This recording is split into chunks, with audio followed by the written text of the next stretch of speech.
Alrighty, guys, we're back for Golgari Rope, and this is an Aetherdrift standard brew, and I'm Red Cat. Let's briefly go over the deck, then hop right into some ranked. But first things first, this was a suggestion over in the Discord, so thank you so much for the suggestion. It's gonna be a fun one. We have all 4 rope packed in. This is a 1 green mana artifact, clue equipment, equip cost of 3, and it has the clue ability. For 2 mana, you can sack it, draw a card. Cool. Equipped creature gets +1/+2, has reach, and here's the important part, can't be blocked by more than 1 creature. So we're going to be pairing this with menacing creatures, like our top-end Phyrexian Fleshgorger. But we got to do some rearranging, of course, because we're really looking at that prototype cost, just 3 mana for a 3/3, menace, lifelink, ward, pay life equal to this creature's power. All of that is no joke, but menace reads, a creature with menace can't be blocked except by 2 or more creatures. So if you put a rope onto a menacing creature, well, all of a sudden it's just unblockable, which is really cool, isn't it? Fleshgorger, not our only menacing creature. We also have Ayara's Oathsworn. 2 mana 2/2, menace, and whenever this creature deals combat damage to a player, if it has fewer than 4 +1/+1 counters on it, you put a +1/+1 counter on it. Then if it has exactly 4 +1/+1 counters on it, search your library for a card, put it into your hand, then shuffle. Awesome. It should be pretty excellent in here, honestly, but we'll see, won't we? We don't get to see this card very often. Should pair nicely with our top end, the Aetherspark. It's a 4 mana legendary artifact planeswalker with equipment, and as long as it's attached to a creature, the Aetherspark can't be attacked and has whenever equipped creature deals combat damage during your turn, you put that many loyalty counters on the Aetherspark. Awesome. What's really cool about that is it just says combat damage. It doesn't say something like combat damage to a player. So even if the opponent blocks your creature, you're still getting loyalty counters on this. Now it has a +1 ability. Attach the Aetherspark to up to 1 target creature you control. Put a +1/+1 counter on that creature. Awesome. It has a -5 ability. Draw 2 cards. Okay. Has a -10 ability. Add 10 mana of any 1 color. I don't know how often that bottom ability is going to come into play, but I know the top 2 should be pretty darn good. And pretty much any creature we attach the Aetherspark to in here, it should be pretty decent, man. Even plugging extra +1/+1 counters on a Fleshgorger should be good. How about Deep-Cavern Bat too, making the cut as a 4 of? Flying lifelink, plugging counters onto this is pretty devastating for opponents as well.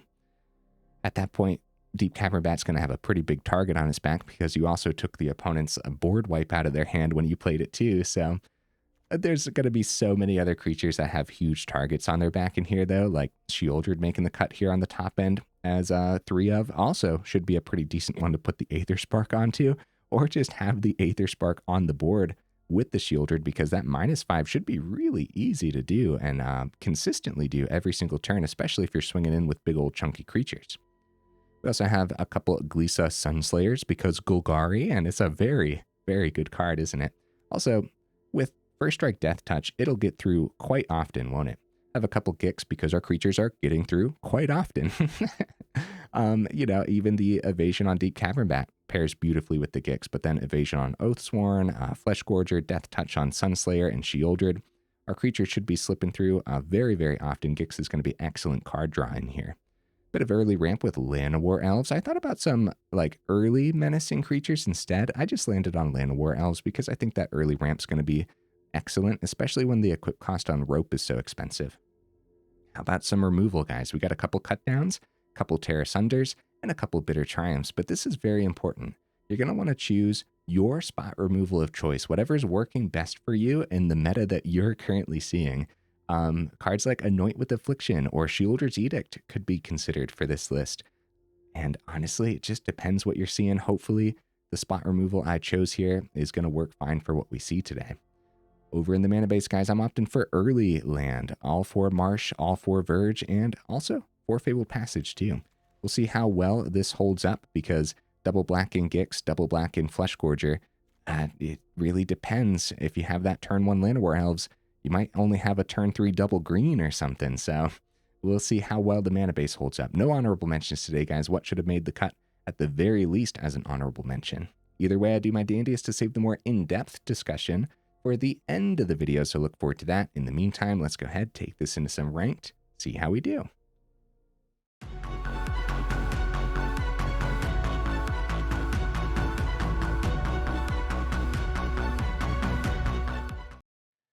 right into that first game. What am I expecting from the build?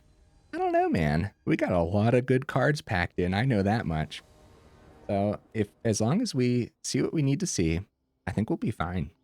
Okay, early removal. Verge will be a black source since we have Forest in hand as well, but no double black. No cards in hand that need double black until turn 4, which means we should be fine. No early creatures though either. Opponent goes first. Opponent going first, 2 early pieces of removal. We keep this, right? We have a turn 1 rope, not a turn 1 cut down though. That's important. See what we draw. It's Llanowar Elves. Okay, turn 1 Llanowar Elves also works pretty well. I will hide the fact that we have swamps in here and just go Forest Llanowar Elves. Because even if we go Verge Llanowar Elves and see a swamp off the top, again, we don't have a 3 mana card that takes the double black sources.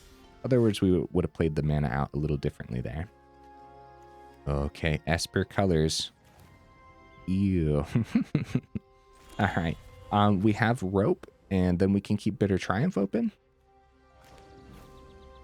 I don't think we try the swing. It could still be something like Elspeth's Smite. Either way, we could keep both of these open. Well, we could keep Cut Down open if we swing with the Llanowar Elves. We have 2 if we want to sacrifice the Rope, but I don't think we want to do that right now. Let's just hold off. Yeah, I don't want to sacrifice the Rope when we could potentially pull off the thing in game 1. Nowhere to run. Okay, there goes the Elves. Hopefully, we see some mana, guys. Oh, dear. Oh, dear. There should be, what, 24 mana packed in, so we should be okay. Okay, we can get rid of one of the Aethersparks successfully. Yeah, we had that option before the Llanowar Elves died to pop the Rope, but I really want to do the thing, you know? Maybe that would have been pretty decent, though. That's a good target for the cut down. We do it while we have the open mana for sure. All right, something we can do. That's important. Here into the opponent's hand, grab removal. I guess we really do. We got to grab the Momentum Breaker here. Yeah, because if we grab like Hopeless Nightmare, they drop Breaker, pop the Bat, drop the Hopeless Nightmare anyways, so kind of forced to grab the Breaker. See what they pull off. They do find their 4th mana, but it's tapped mana, which is good news, so no Kaito for the turn. They do end up tapping out for the Stock Up.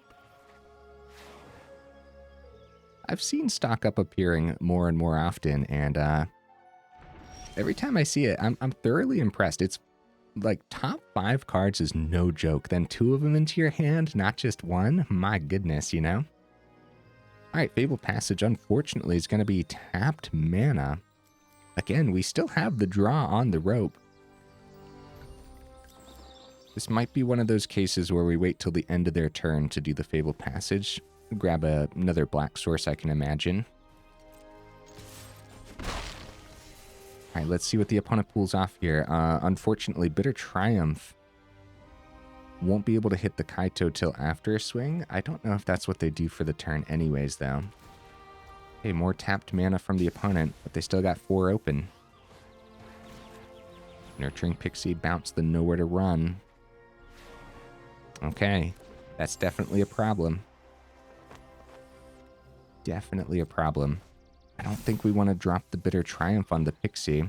Ooh, but on the Scavenger? Yeah, and I think I take 3 because we're about to lose even more. It depends where they plug this counter, though, too, right? Because if they're plugging counter on Pixie... Alright, let's see where they're plugging this counter. I think we're in danger either way, guys. They do go for the Scavenger, which is, I mean, this was already worth it before, but just in case they decided to go counter on Pixie, that also potentially could have been worth it. All right, they get the Momentum Breaker back, which means Sheoldred won't be the play if we do find the 4th mana, because Momentum Breaker will just sacrifice it. At that point, the opponent's tapped out. Let's go ahead and grab that Swamp. We're in danger, bro. We do find our 4th, but it's tapped. Oh no, all of this could have gone a little bit better, right? We could have seen this all in a better order. I'm not ready to blame the deck list on this one. Or I'm not ready to blame myself on this one either, but it could potentially have come down to just not drawing on the rope, being very greedy with it, you know?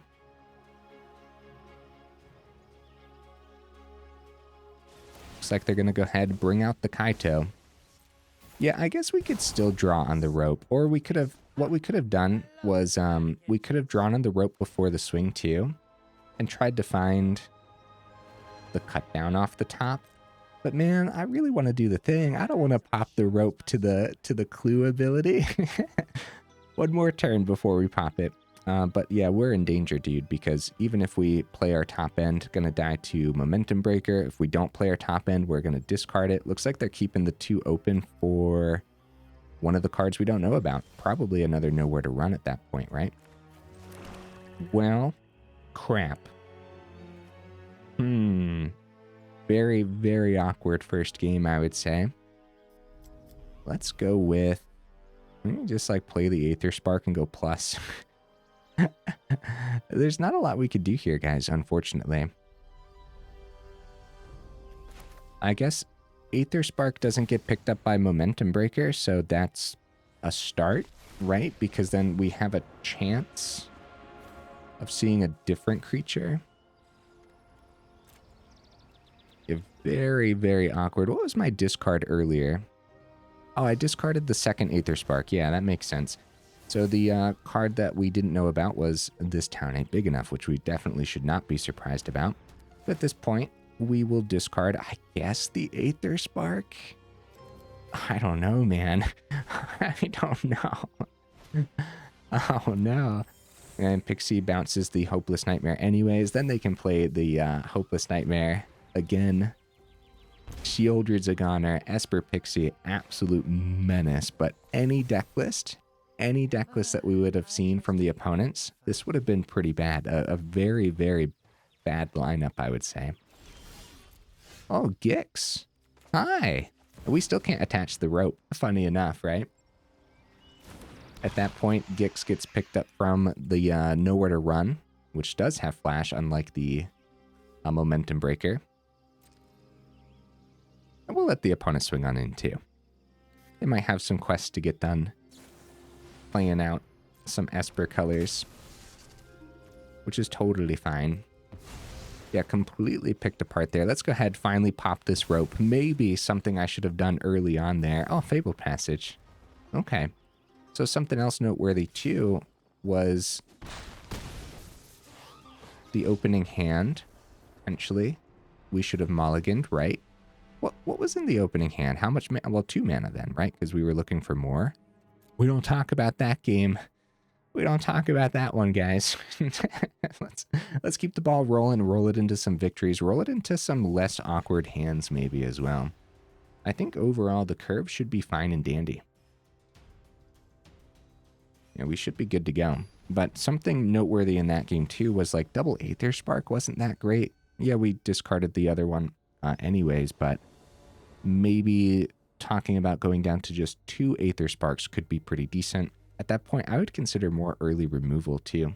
But opponent goes first. I love this hand. Let's do this. Iron Claw. Okay. Ooh.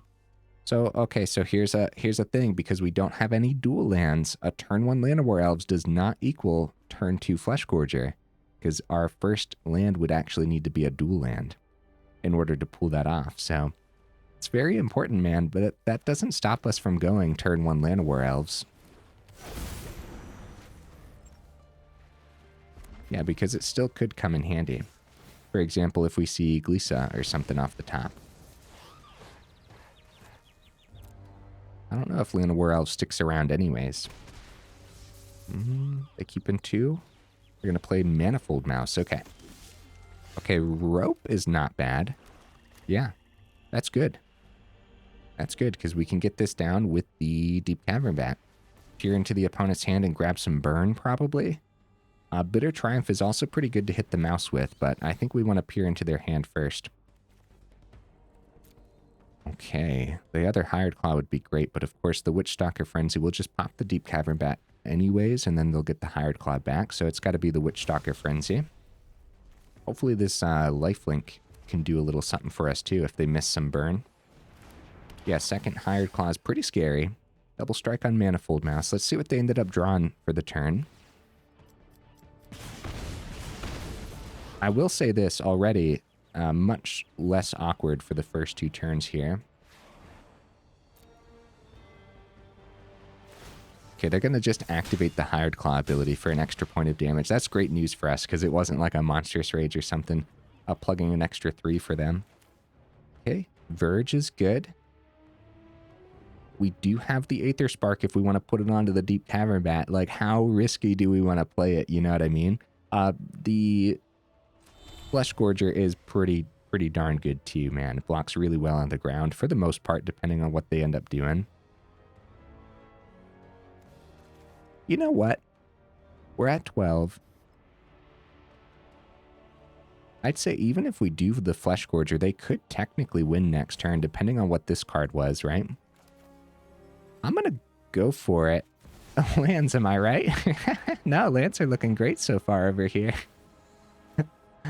That's funny, opponent. Let's do this, man. Let's do this. Up to 14. Bring it on, opponent. Bring it on. You got the 14, then you got it. At that point, it is what it is, right? Screaming Nemesis. They do not have the 14, but they got a chunk of damage here. 2 from the Hired Claw down to 12. Another 3 down to 9. Another 2 down to 7. Another 3 down to 4. Yeah. Oh, buddy. Tear Asunder's not bad. Well, I guess against what we're up against, it's kind of bad because we have to think of it as a 4-mana card then at that point. Bitter Triumph's probably going to actually discard. I'm going to keep the 5 open. No. We're going to... Yeah, we want to play our 5th mana is what I'm trying to say there. Bitter Triumph will probably discard the Tear Asunder. We should get the Fleshgorger down then. I apologize, opponent. Taking my good old time over here, huh? We're actually just going to go plus on the Deep-Cavern Bat. This is more lifelink, which I think is essential.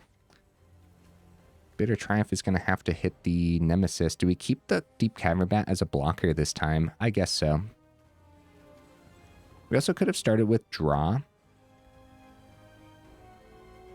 When nature calls run, opponent's having a good time. Both of our creatures can get hit by Lightning Strike, but they'd probably just want to Lightning Strike our face. No, probably not because of the lifelink. It's a tough decision for me, guys. With Bitter Triumph open, I think we just pass it back. I'd love to swing go up to 7, but I think Mono Red could push this through. Like I said, they could have potentially pushed the 14 through last turn. So I think it could still happen. Bitter Triumph could either hit Nemesis or Manifold Mouse. It depends where their buff spell goes, if they find one, which it shouldn't be too hard for Mono Red to find their Monstrous Rage. Okay, double strike to the Manifold Mouse. They swing with Nemesis, swing with Hired Claw. The Hired Claw can get the boost, so down to 2. Let's hope their last card. Okay. Their last card could be burn as well, right? So, scary business, man. Alright, so no matter what, we're kind of forced to block the Hired Claw. We're going to lose the Fleshgorger. It is what it is, right?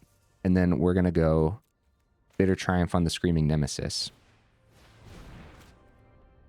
Okay, they're going to boost the other Hired Claw for next turn. Boost this one up so it doesn't die, right? Now, technically, we could...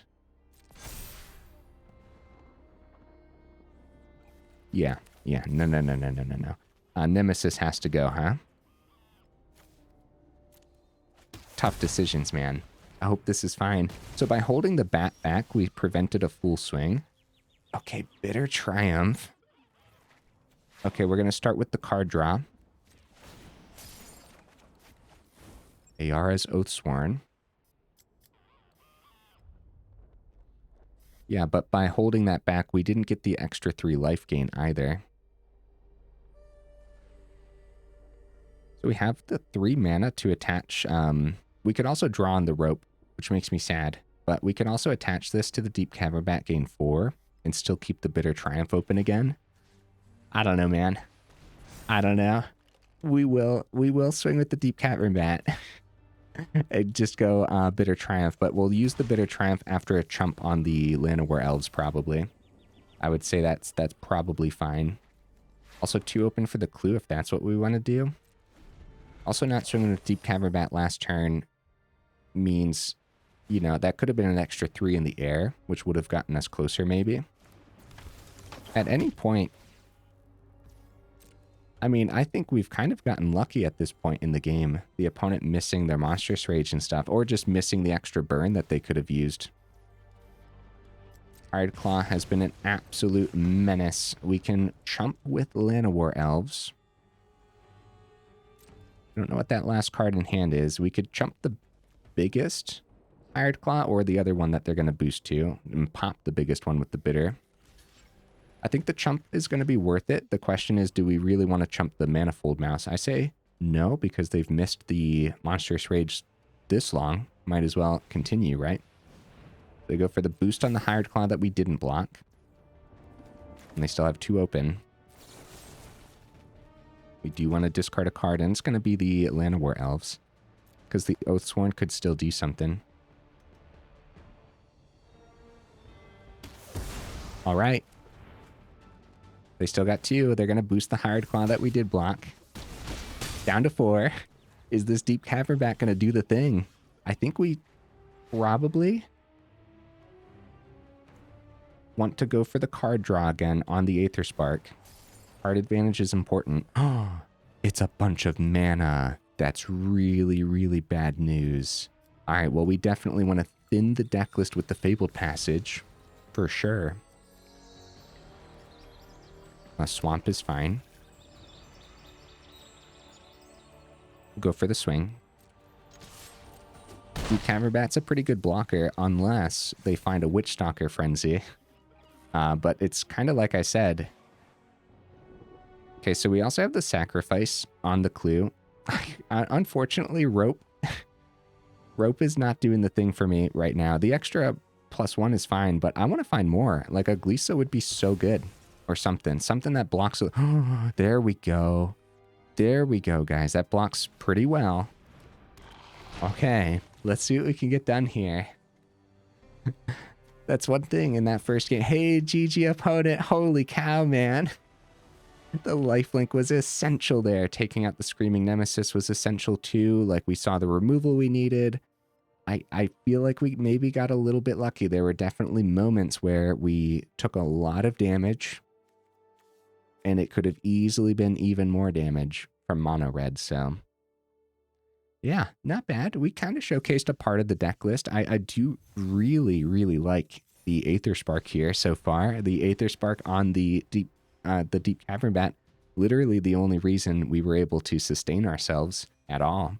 Unfortunately, on the Aetherspark, seeing all that extra mana and everything wasn't great, but I don't think we want to drop any mana yet either. It's definitely a case of more testing required for sure. But a much better game than the first game, huh? The first game was super awkward for some reason. Okay, here we go. Now here's a case where a turn 1 Llanowar Elves would totally work, leading into a turn 3 double black like Gix, right? So it's going to be, how does the mana line up and how often does it not line up in our favor? And then we'll have to take a look at the mana base and go from there. But opponent goes first, unfortunately, but we keep this. Yeah, see if we draw one of our Llanowar Elves, huh? Oh, opponent. You know I can't make decisions, opponent. Oh, no. I want all 3 of my mana for now, and I hope that's okay. I'm going to get rid of the Gix. Oh, that's painful. Okay, it's more mana. Well, we know our next discards then. So yeah, this could have been turn 1 Elf and turn 2 Fleshgorger, which could have been pretty cool. And that's usually going to line up well if you have Verge and Swamp, though. Okay, Esper Pixie, guys. Okay, I don't know how long we have here, but I do know one thing. Bitter Triumph is open, and we'll probably want to take the 3. Because I think our hand could drain very, very fast here. Yeah, we don't want to really discard off the Bitter Triumph. Fear of Isolation. Let's see where they plug this counter. They probably spread it wide, I would say, because Scavenger already has. Yeah, they do end up spreading it wide. And they probably continue to spread it wide as well. But I'm going to be greedy with the Bitter Triumph because this is silly, guys. But I do think we're in that much danger to the point where we're probably already out of this game. So, okay, they do go on to the Otter, which is actually good news for us. So the discard's going to be the Aetherspark because that's probably too far away anyways, right? And then we'll take the 3 instead of taking the 4 from the Otter. And we'll pop the Otter. 2 counters on it plus the Prowess is pretty brutal. Opponents held up on the swing here for some reason. Maybe they're trying to think of what I could have open, but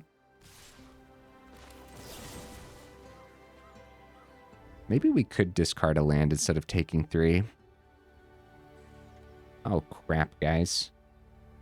Okay, I'm going to do that. Yeah, because maybe that'll actually keep us in the game for 1 extra turn.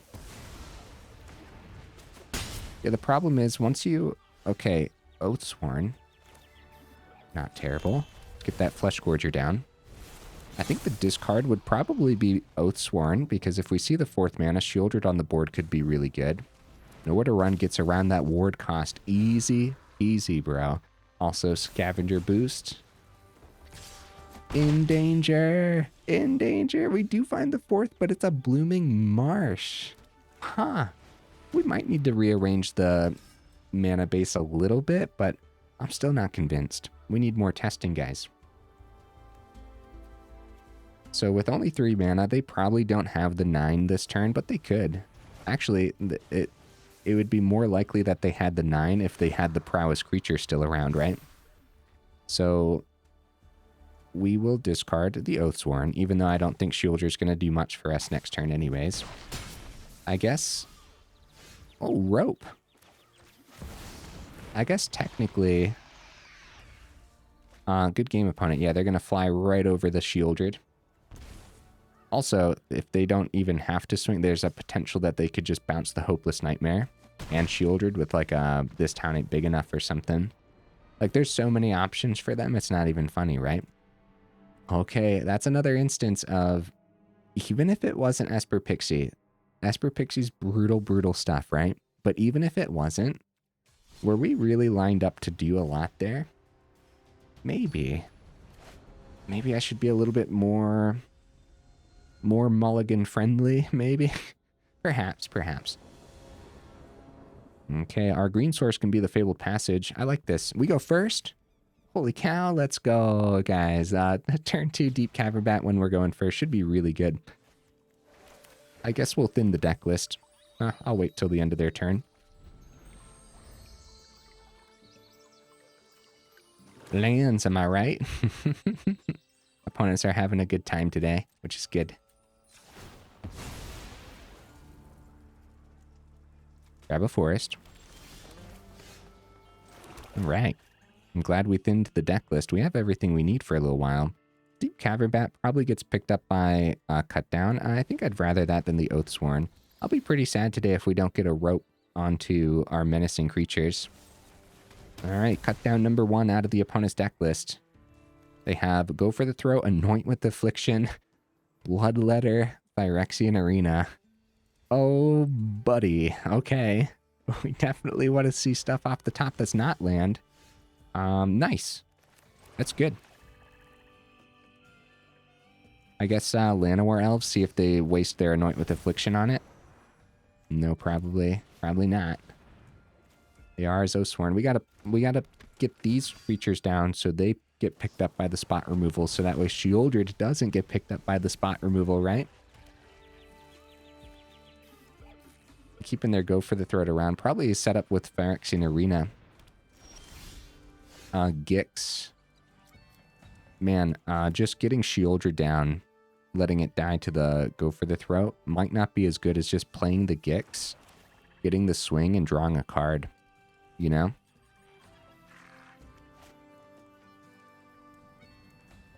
I think I'll keep the green source open because the card on top could be a rope.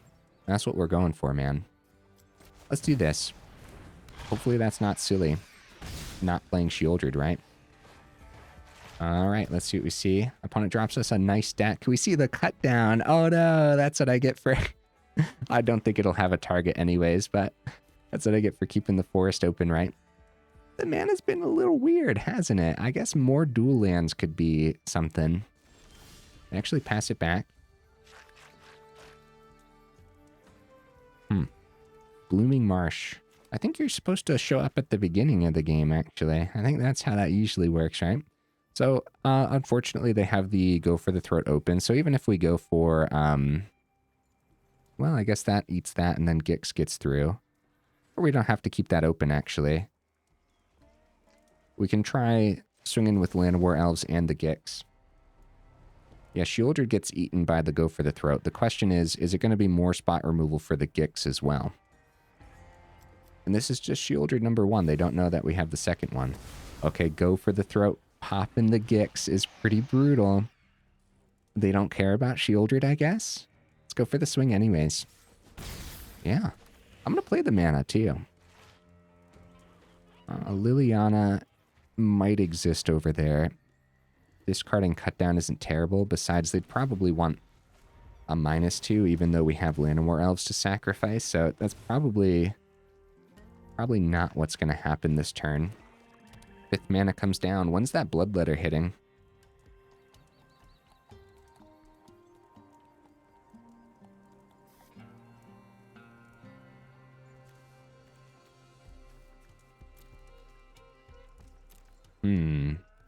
Yeah, three pieces of spot removal out of the opponent's deck list, and that doesn't mean they don't have 3 more pieces of spot removal in hand, guys.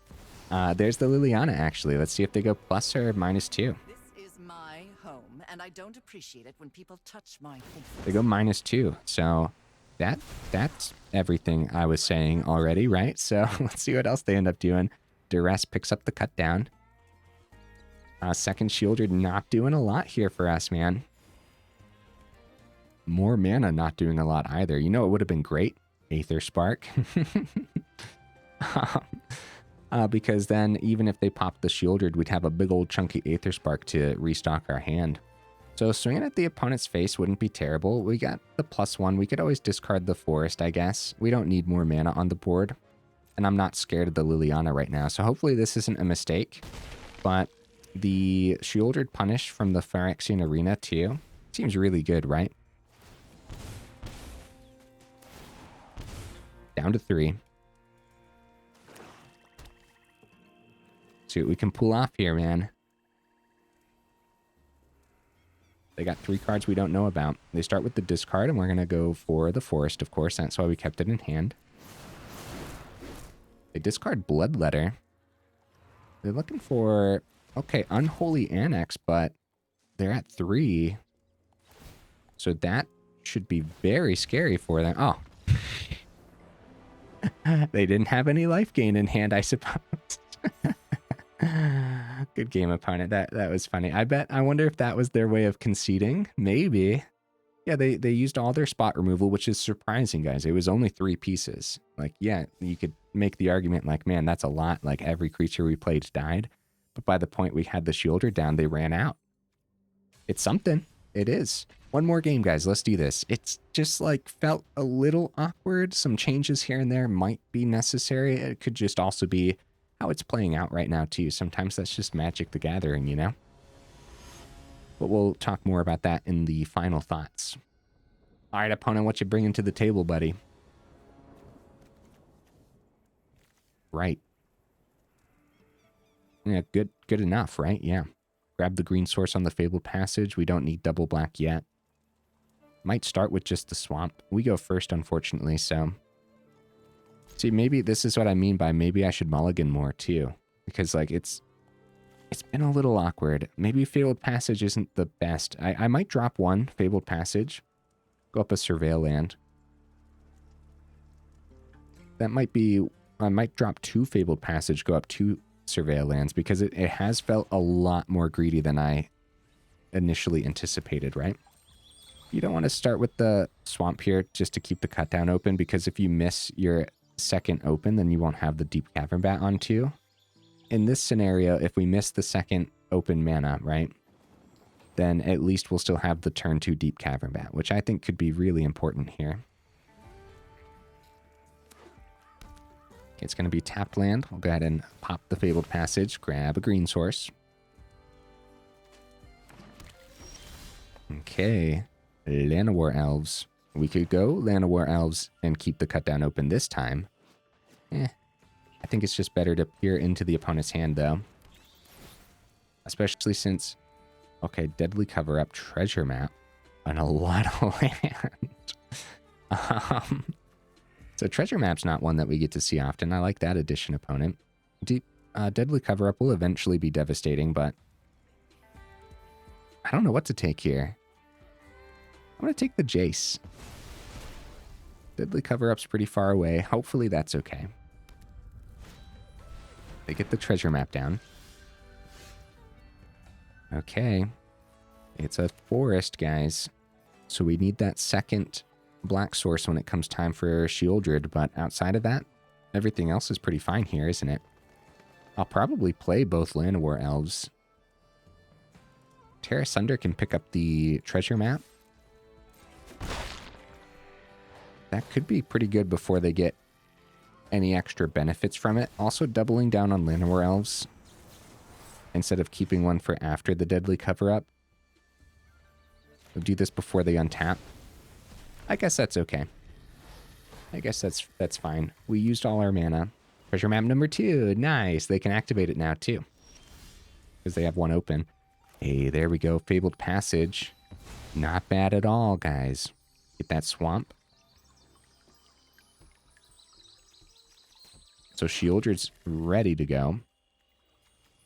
They have one card we don't know about. 2 turns away from Deadly Cover-Up. Yeah, dude. Sheoldred's the play for the turn, and we full swing too, right? We'll swing first.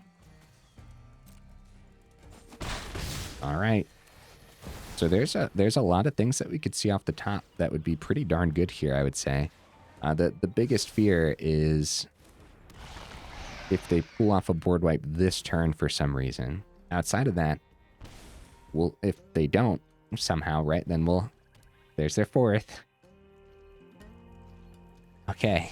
Okay, some of them could, Deep-Cavern Bat. Dude, now we could take the, now we could take the Deadly Cover-Up. So we do this before combat because there could be something else hidden there that we want to also pick up. So let's see it. So got to be careful with the Restless Reef when it comes time, but they can't successfully power it up yet. Oh, wow. It's just a bunch of mana, guys. That's brutal. That's brutal, actually. All right. Deadly Cover-Up is underneath the Deep-Cavern Bat. What's the odds that they draw a Deadly Cover-Up?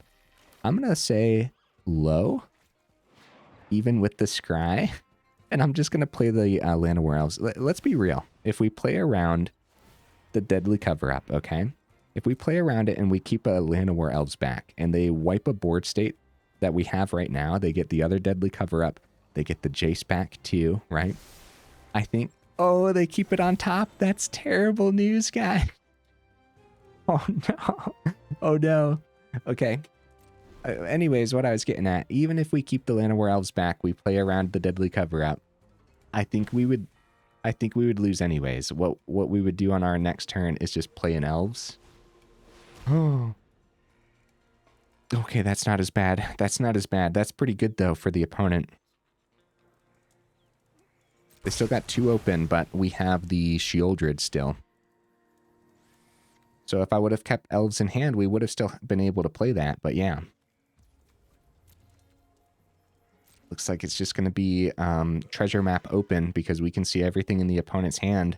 Can the Sheoldred get us there? It's more mana. Sheoldred is not going to get us there, guys.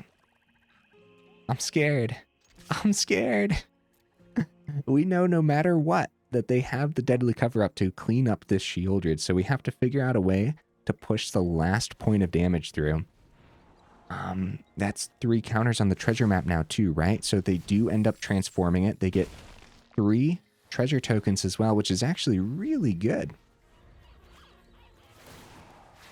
Down to 1. Another Sheoldred off the top might be able to get us there. They do find a go for the throat, so they get to save the deadly cover-up. It can still be a Jace for the turn as well. Dude, I'm on the edge of my seat because what if that one Llanowar Elves...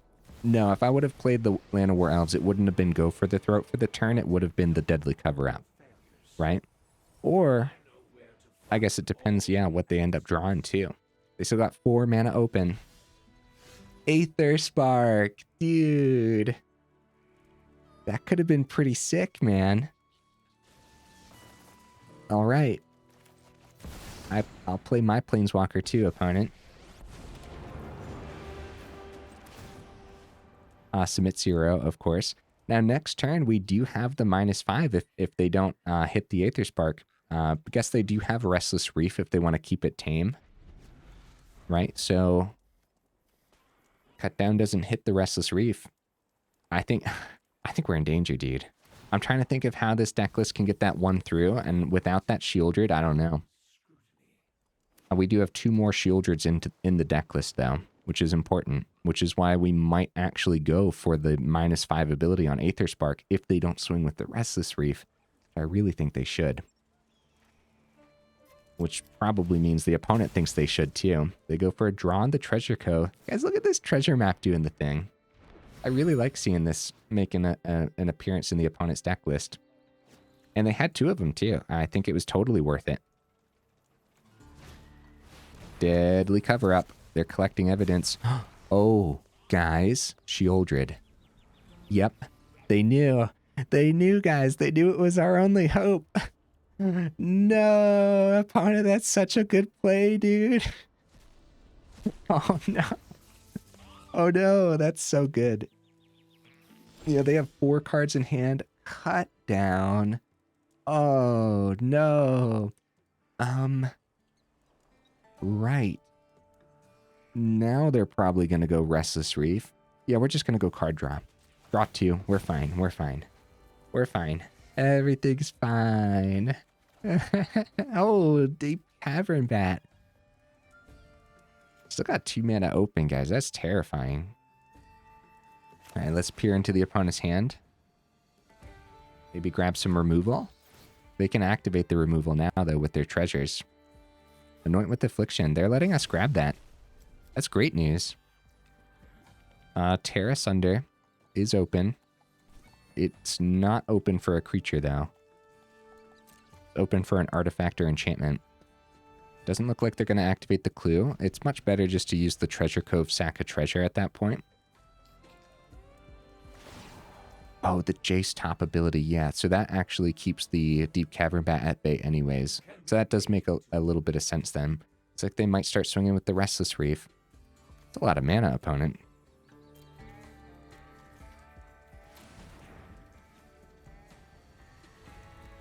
Also, we only have basics on the board, which is really funny. Okay, they're powering it up. Yeah, Tear Asunder can't hit it because we don't have the full kicker cost here. And Cut Down doesn't hit a 4/4, obviously. Rope. Rope could have been cool, but the -3 still doesn't help us get that 1 through. Okay. No blocks. Yeah, we need a creature that can actually get around the +1 on the Jace now, too. It's actually more mana. That's pretty unlucky for the opponent, probably, right? They have 1, 2, 3, 4, 5, 6, 7, 8, 9, 10, 11 lands total in the top 20. I guess it depends how much they actually have packed in, right? More mana. Oh no, maybe we're the unlucky one. Maybe for the turn, guys. If they miss removal, we don't want them to have the plus on the Jace. We should totally just go Tear Asunder.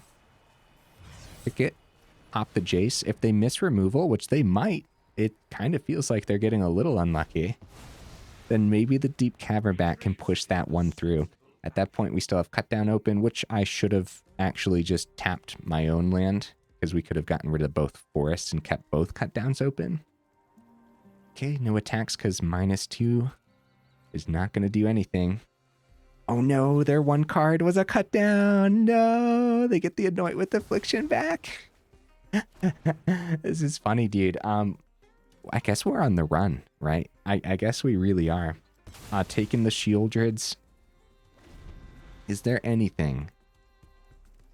Is there anything in this deck list, guys, that we could...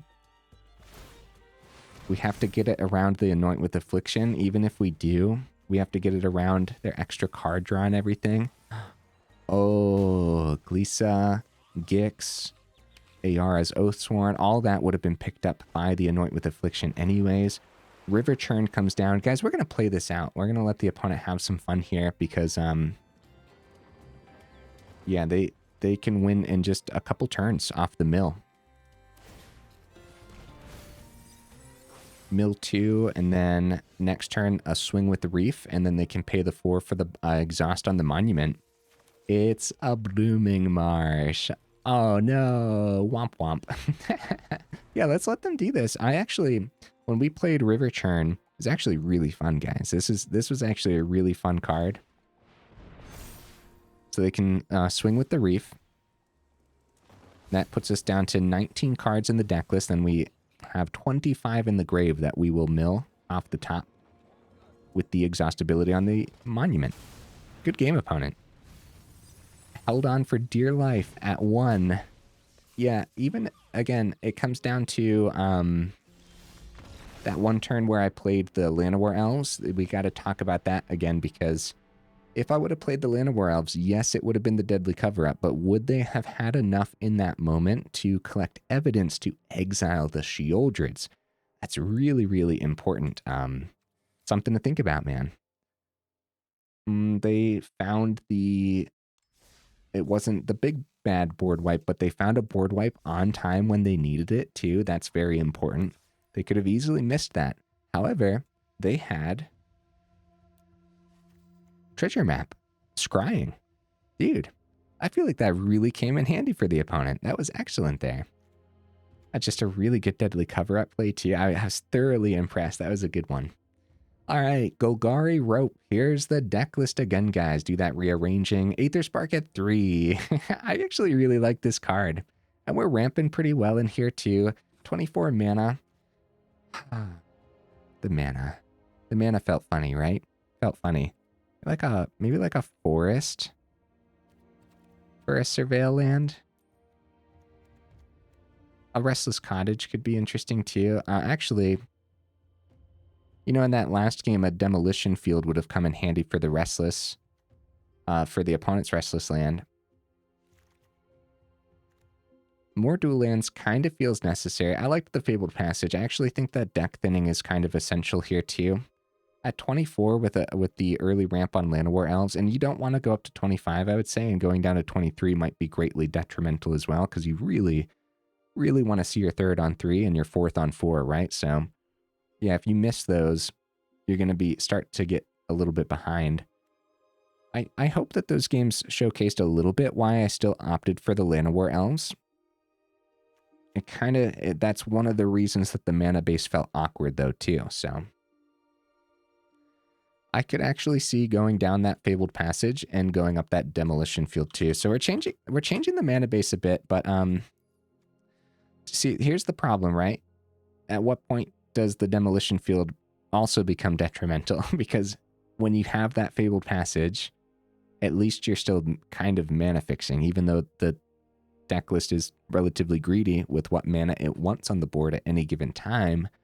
What happens when you don't actually use the Demolition Field to grab a basic land and pop one of the opponent's important lands, right? What happens if it's just a colorless? I think I changed my mind, right? I think I changed my mind. Yeah. We don't, like I said, we don't want to go down to 23 either. I'm going to keep all 4 Fabled Passage. We dropped a forest and went up a Underground Mortuary here. So we're leaning towards black. So if you're looking here, right? If you're looking at the mana base real quick, I'm actually tempted by the second Underground. So here's the split, right? We got swamps, forests, but then if you're looking at the Verge and you get unlucky with only seeing Verge, then it's just a green. If you're looking at the split in the mana base here, 53% black sources, 33% green sources. If we drop that forest, there's 8 swamp, 6 forests, right? Kind of makes sense for the split. Usually, though, Verge is just going to be an excellent Golgari land. There are going to be moments, though, where you only see Verge and Marsh.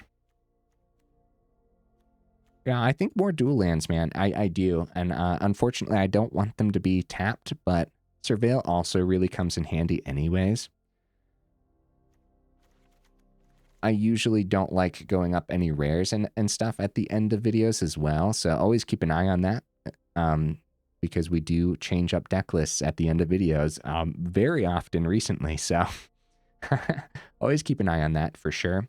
Also, always keep an eye on like what sets these cards came out into, right? Like this is an old version of Fabled Passage. I still think I have 0 of the new versions of Fabled Passage.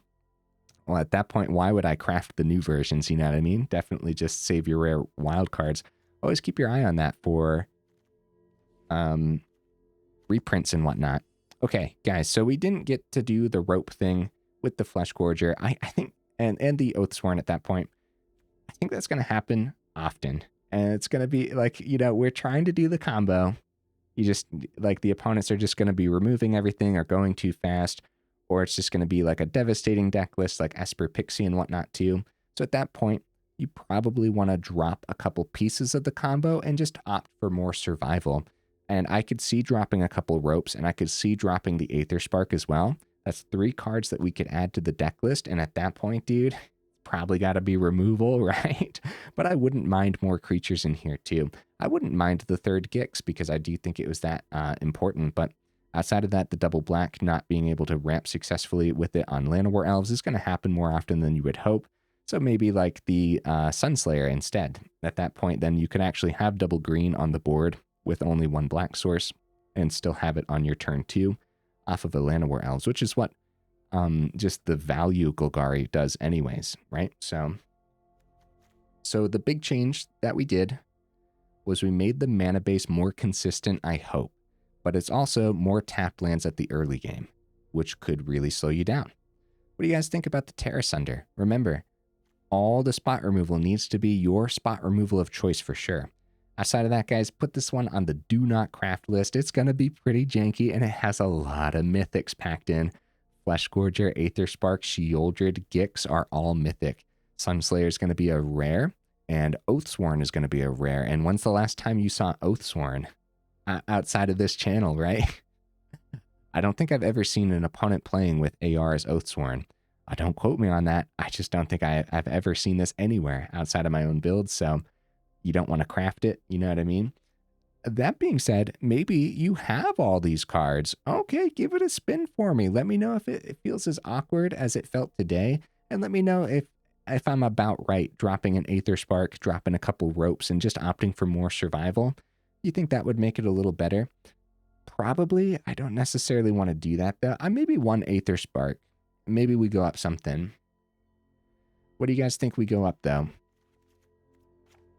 Just a couple Aethersparks on the top means less card draw in the deck overall, too. A couple Aethersparks on the top as well means less moments and less games that we end up clutching by putting Aetherspark onto Deep-Cavern Bat, right? Also, Aetherspark, yeah, just Aetherspark onto any of these creatures, man.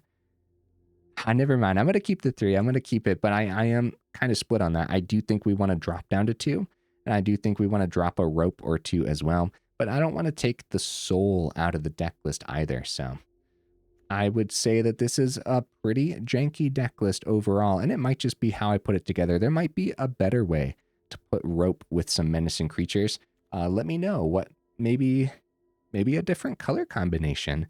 I don't know where else Menace pops up. I guess Menace pops up in red too. Maybe there's like maybe there's a Gruul equipment that we could try at some point as well. Guys, remember this was a suggestion over in the Discord. Thank you again for the suggestion. It's really cool, isn't it? It's a pretty fun thing. It's too bad that we didn't actually get to put the rope onto a menacing creature today, but it's going to happen. That's going to happen a lot when we play combo lists, unfortunately, right? Neat stuff overall. Guys, if you made it this far into the video for real, y'all are champions. I super duper appreciate you, and I will see you in the next video.